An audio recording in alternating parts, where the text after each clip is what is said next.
చిత్తూరు జిల్లా కుప్పం సామగుట్టపల్లిలో వెలిసిన నరసింహస్వామి ఆలయానికి చేరుకున్న భువనేశ్వరికి మంగళ వాయిద్యాల నడుమ పూర్ణ కుంభంతో స్వాగతం పలికిన ఆలయ అర్చకులు. చంద్రబాబు జన్మదినం సందర్భంగా ఆలయంలో ప్రత్యేక పూజలు నిర్వహించిన భువనేశ్వరి. చంద్రబాబు జన్మదినం సందర్భంగా స్థానిక నాయకులతో కలిసి కేక్ కట్ చేసిన భువనేశ్వరి.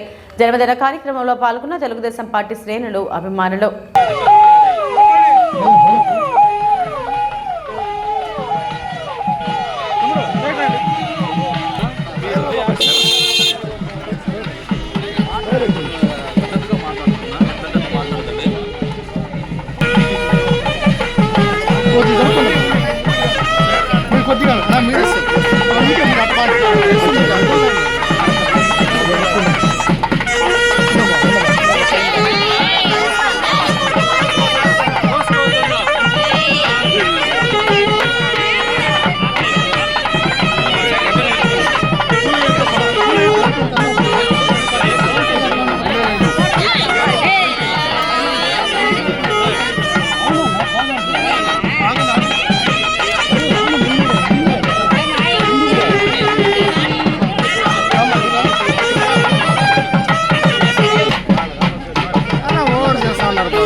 వాళ్ళే లక్షలు